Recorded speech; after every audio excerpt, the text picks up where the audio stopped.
How's it out there today? It's awesome. I don't have a lot of experience in Xfinity cars in general, so the whole reason behind the test is the skew rule that's coming into effect and whatnot, and basically taking the skew out of the car. So giving teams the chance to have some practice with it, because that's a pretty drastic thing, especially with these cars. They don't really have that much side force as it is, and that skew kind of added that side force, which is a pretty big balance. Watch arrows swing for them, so take that away. It messes with a lot of things. So like I said, I didn't have a lot of experience beforehand with it, but for today, I mean, we're pretty freaking solid. I'm pretty happy with everything right now. We're just running through some things, getting notes. I'm getting seat time. Yeah, I'm really thankful to be here, to be honest with you.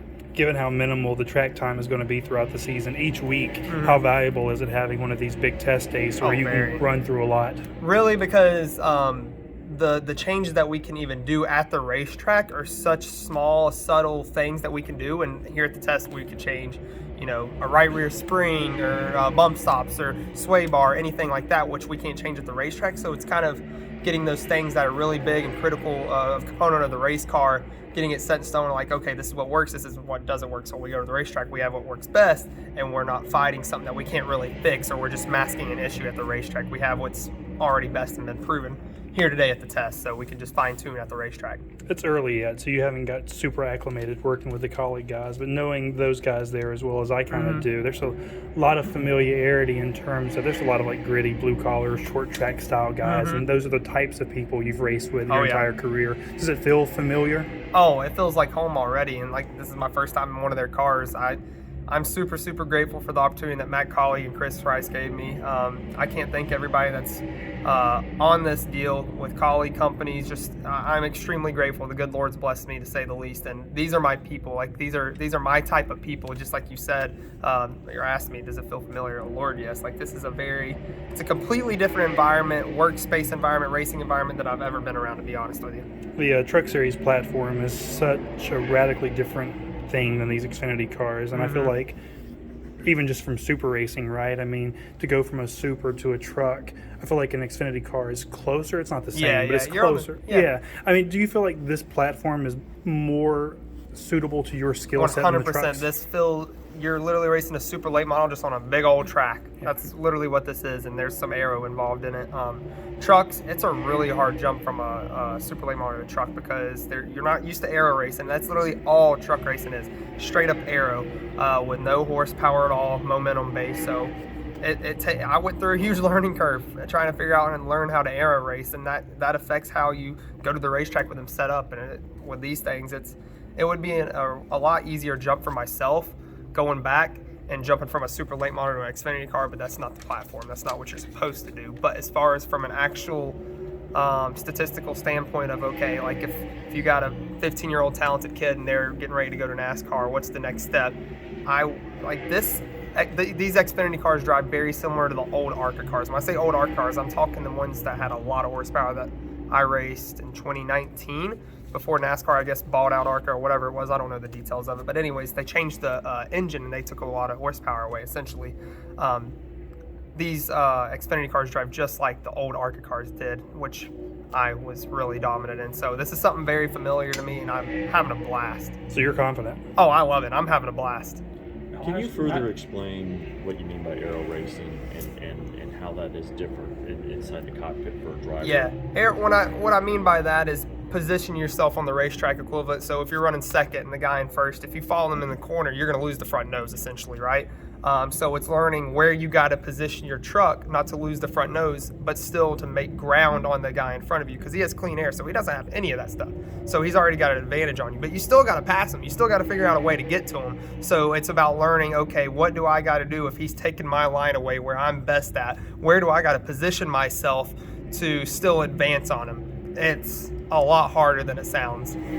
But that's the same thing you have in Xfinity too, because it is, but they're not really that aero dependent, honestly. The only reason these cars are even somewhat aero dependent is because we're going over 100 miles an hour, to be quite honest with you. These things don't have, like I said, much side force, especially now. The spoiler's tiny. The splitter is extremely tiny. That's why the trucks are so aero dependent. The splitters are about yay big on them. The spoiler's about yay tall on them. They got that big old bed top, and you're going to have aero race when you have all those components.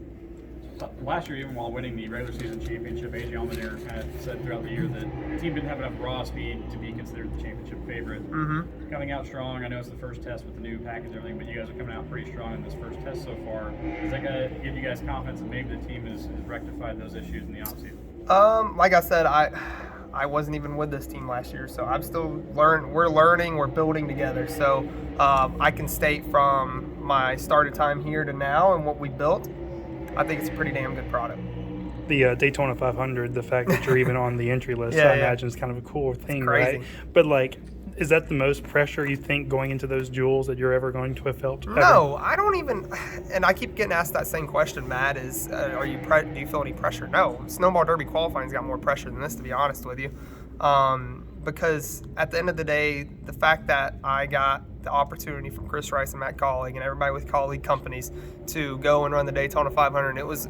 They said, "Hey, we want you to do it." It means a lot to me. It means a lot of people believe in me. So that alone takes a lot of nerves off of me. If it was, "Hey, I want to go do it. Let's go run the Daytona 500," they're like, then yeah, I'd probably be pretty nervous about it. But I know that with this ECR power and colleague racing combined, we're gonna have a really fast. I just about said the wrong OEM because I've been driving for him for such a long time. A really fast Camaro.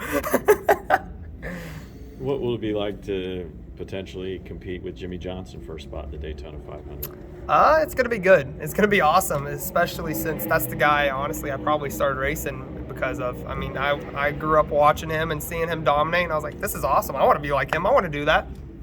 Now I'm gonna sit here and fight for a position in the Daytona 500. Well, that's pretty surreal. Have you ever met him? Yeah. Okay. Yeah. Has it sunk in that you're going to be competing with him, Travis Pastrana, and others for a spot in the 500? I mean, yeah. I'm not the type of guy that if you put Tom Cruise right in front of me, I'm gonna freak out. Like, because everybody, you're a human being, Matt's a human being. Like, we all bleed the same blood. Like, just because of what they've done in the past, don't get me wrong, is awesome. It's incredible, but they're still a human being. So, yeah, it's cool that I'll be going against them guys, but it would be no different if I was going against anybody else, to be quite honest with you. It's still, I want to beat them regardless if it's Jimmy Johnson, Travis Pastrana, or even if it's AJ Allmendinger. I'm still going to beat them. I don't know if I've maybe missed part of the press release, but is the 500 the only thing on the Cup side for now, or is there more? No, I've got 5 Cup races as of now. Have the track's been announced? Yes. Okay. What are you looking forward to in terms of that car is still a work in progress, and like, no one really has their arms truly around it yet. So from what you know of that platform, what are the things you're looking forward to kind of attacking there? Mainly just getting seat time and experience for myself, especially in a Cup car, more pit stops. Competition's a lot different. The cars are obviously a lot different, and also try to help build up the Cup program too. Like I said, I won't have any experience going into it, but hopefully I can bring something to the table to where we can excel, and I can excel in different areas to where it benefits the whole program, to where the full-time guys can benefit from something that we may try. With the evolution of that platform, is that something you're kind of monitoring, being hands-on? I know you really like to tinker with the racing part of the program. How attuned are you to everything that's happening, the test down at Phoenix, stuff like that? Yeah, I've definitely been keeping a fine eye on it, just trying to stay in the loop of everything and trying to, because the thing with the next gen car and everything, I felt like obviously it was a leveling field, but it was a reset for everybody. Everybody was back on the same playing level field. It was basically who can get acclimated and learn and get the raw experience faster, and that's who is going to prevail and be the best. And obviously last year was Joey Logano. So I'm not a Cup driver by any means. Am I ready for Cup? Probably not yet. But I want to be ready if I ever get that phone call one day from Matt or Chris and say, hey, we want to move you on up. So I want to make sure that when I do get there, I'm not the weak link or the complete weak link. I want to still be able to be acclimated. I want to be learning about all the stuff that's evolving with the car, what the different components do, the driving style, how different it is, all like even what they were doing in Phoenix with the diffuser, the smaller spoiler, and all that stuff, like figuring out like what was the difference, what did people think about it and stuff like that, and having in the back of my head for just my own mental notes. Well, how do you plan to prepare for those 5 opportunities this year then, in terms of the next gen car?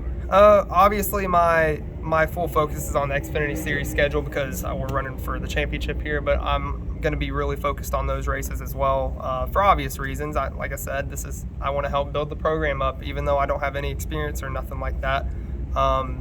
Me being part-time and doing those races, that gives our car, our team, the ability to try different things that maybe the full-times wouldn't do. And if we find something to hit on it, that's something that they can benefit from. So really just trying to help and build the Cup organization of colleague racing up and get experience for myself. When you look at your full-time opportunity in Xfinity this year, there's some tracks that, I mean, you've kind of been all over the place in terms of like ARCA and Xfinity the last couple of years of opportunities. Where do you feel like track-wise there's places you need to improve upon, or somewhere maybe you're... Yeah, road courses, especially if it rains. So if it's in the dry, I've gotten a heck of a lot better, but if it rains, whew, gosh, I feel bad. I feel very bad for my guys already, but I'm working on it. I don't have any experience really doing it all, and I'm the first. I own up to all my mistakes, and I'm the first to tell you if I'm bad or good at something. I suck at racing in the wet, so that's it, and I just got to get better at it. Will you go out to LA with the team just to observe? I'm sorry, I haven't lost anything in LA. Full-time Xfinity, 5 Cup races. So Yeah. is there any room on the schedule for any truck series starts this year? If somebody gives me the opportunity and Chris and Matt approve of it and they want me to do it, then yeah, but if not, then no. How about supers? I think it'd be a good time to go race in North Wilkesboro, considering that is one of my Cup races, because the Super race is the same week of, so it'd probably be good to go up there and race Super. So maybe, yeah, probably. Any partnerships there, or any kind of anything close or even on the radar? Yeah, I've already got it all figured out, but I ain't gonna say it. I'll let them Alrighty. do the announcement. How much have you leaned on maybe AJ and some of the veteran drivers in the group there? I've definitely, like me and Daniel's always been pretty close. I've talked to him a good bit about it, just about the program, what they've struggled with in the past, and what he feels like is their strong suits and their weak links. AJ's different. He doesn't really like to talk about racing that much, so, but with that being said, when he does, I definitely lean on him a good bit. How in the world do you even approach a street course race? You've done nothing like that. I don't know. That's a very good question. I don't. We're just going to go and race on the streets of Chicago.